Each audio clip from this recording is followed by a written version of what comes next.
Hurley with this 48 fast cast. Thanks for being with us. Hope you're staying warm out there. Temperatures still below freezing right now as we continue with this first alert weather day.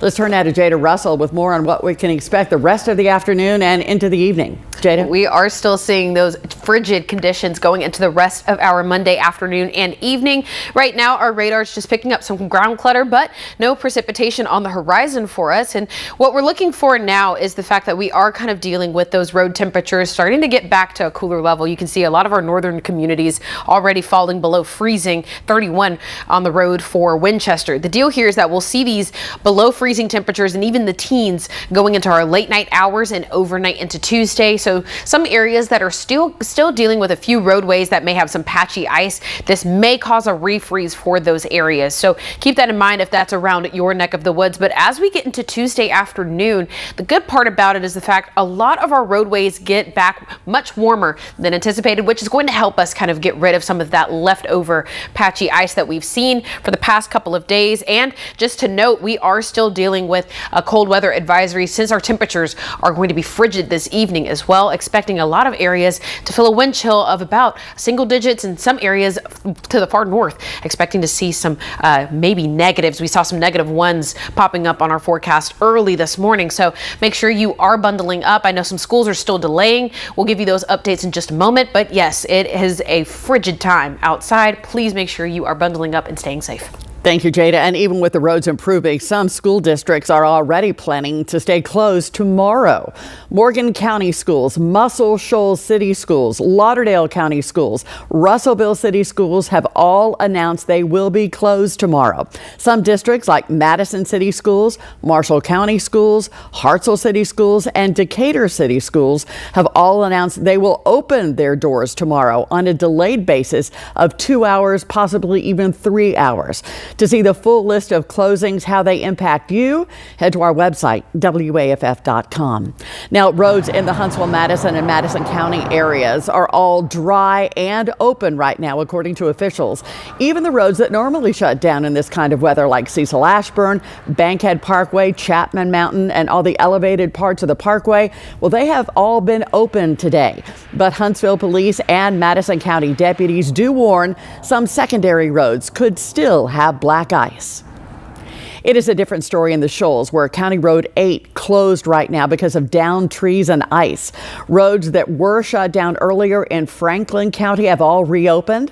At last word, Colbert County roads were still deemed impassable. In other news, one person looking for a new place to live following a Huntsville house fire.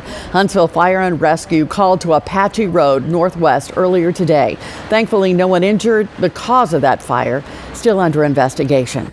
Don't go anywhere just yet. Jada will join us once again with a look at today's full forecast after the break.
Today is a 48 First Alert Weather Day, sponsored by Mr. Reuter Plumbing for all your emergency plumbing services. We've seen some roadways improve, but a lot of folks are still dealing with some patchy ice and, like we mentioned a moment ago, down trees as well. Lots of fallout that we are seeing across the valley with this winter weather that we've had this past couple of days, but we still have these cold weather advisories for most of our counties here. What we're dealing with is some frigid overnight temperatures dropping down to about 10 to 11 degrees overnight tonight. Some folks could get a wind chill that feels about below zero, so some negative numbers showers popping up for some of our northernmost communities. Looking at the rest of our evening here, around 6 o'clock, we'll start to see those teens getting back into the forecast, and you'll notice we keep a decent breeze out of the north as well. So quite strong as we go through this evening. If you're coming out from that commute, getting ready to head home by this point, it's going to be a chilly night, so make sure you are bundling up. We're going to continue to see our forecast on the cooler end for our evenings, although we start to get back into the 20s, a touch warmer as we get to Tuesday evening and even Wednesday evening. But overnight tonight, still seeing those teens in our forecast hanging around till about Tuesday morning. So as you head out the door for work, it's going to be chilly, and we'll continue to see the 20s getting back into the forecast going into our early morning hours, going into that afternoon, picking it up to those mid 30s. We're finally starting to come out of that freezing weather, but we are still seeing that kind of gradual walk back down into those low end 30s, some upper 20s at times for a couple of folks. Tonight, once again, about 10 or 11 degrees. Patchy black ice is possible for those areas that still have compromised roadways.